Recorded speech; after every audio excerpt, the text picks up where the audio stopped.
Empowering rural women to be visible, influential, and valued. My name is Louise Coyle and I'm the Director of Northern Ireland Rural Women's Network. Reflecting back, tell us what are the issues or barriers that rural women face in terms of participating in community, civic, and public life. I think the barriers that rural women face are not dissimilar to our urban sisters. So, all the things that you would know, such as their caring responsibilities um, and everything. But for rural women, they are that much further from services, from support, from their communities, even. And that access barrier is really the thing that distinguishes rural women's barriers from urban women. And sometimes what it means is actually what we need are different solutions. And different solutions for rural quite often tend to be more expensive. So we don't have an integrated public transport system, for example, that services rural women, that supports them to meet up together, even for social interactions, never mind political and public participation. So those barriers really do need to be not just addressed, they actually need to be acknowledged. I don't think we're really at the stage of acknowledging that these are the things that keep rural women more isolated and further away from the spaces they want to be in. My experience is rural women have so much to contribute. I have not met a rural woman yet who does not have loads to say, who is really invested in their local community and in making this place a better space for everyone. The difficulty they have is I suppose the infrastructure and being able to get to those spaces, whether it's transport or care and responsibilities.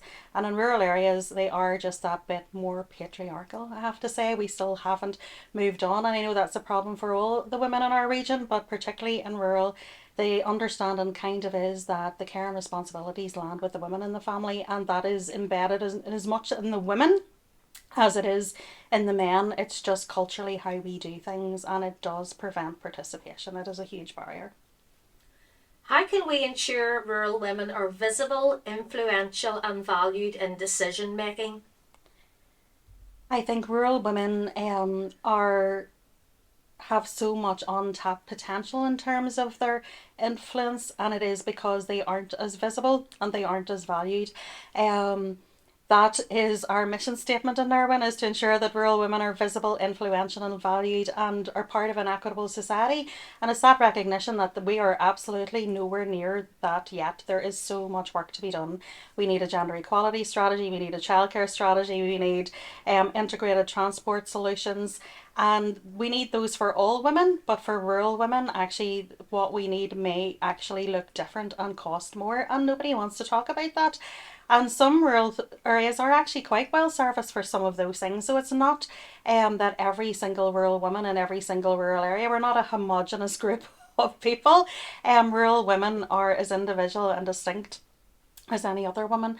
What I would say is, though, if you face an additional barrier to being rural, so if you're a disabled woman or if you're a migrant woman or any of those other barriers that you may face in a rural area, you're going to find it really difficult to access any kind of support services.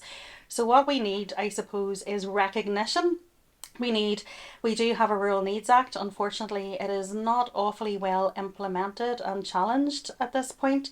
Some of the reasons for that is we've had successive governments that since the Rural Needs Act that haven't really had proper full mandates, or any, indeed at some stages no mandates at all in delivery in our assembly. So what we need is some new policies that have been tested and really robustly rural proof. Our programme for government, which is, our key document right from the heart of our executive, really failed to rural proof properly. So there's a lack of understanding in those spaces that can make a difference about how to make the difference. I don't think it's a lack of unwillingness. I don't think it's a lack of care for rural people. I do think it's a basic lack of understanding about, if we implement this policy, what will it look like in reality for rural people? And to be able to do that, you need to know what the reality for rural people actually is. So you need to talk to them. And it is, again, we're back to the access.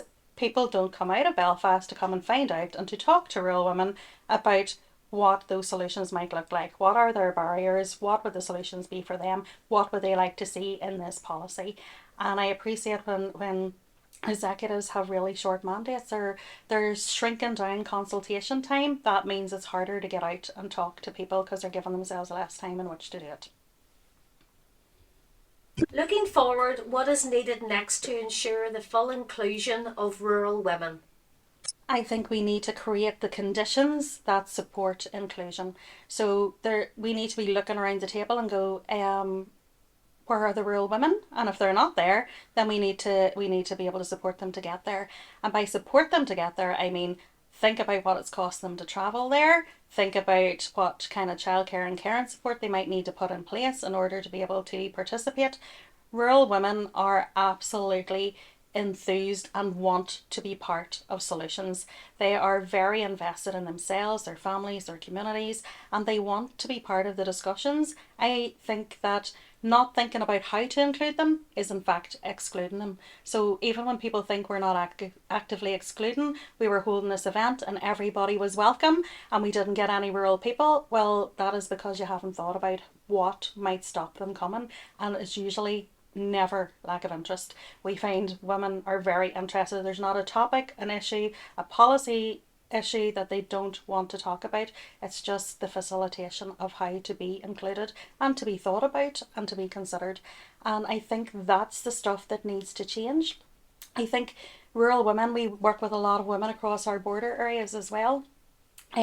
So we live in a complex place, north, south, east, west, around the jurisdictions. The people who live in our border areas probably feel that most of all, and they come with a very unique perspective that is very rarely considered in decision making, and very rarely considered even in terms of peace building. The work that rural women do every single day in order to maintain the peace that we did secure in through our Good Friday Agreement. That work happens day and daily. It's just not resourced. It's not supported. Rural women get 1.3% of the funding that comes to women.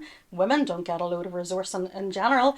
And I think that's where the Rural Needs Act comes into place, and some gender budgeting. So things need to be proofed, gender budgeted, but also need to be rural proofed and rural budgeted. And those are the things that will make a key difference.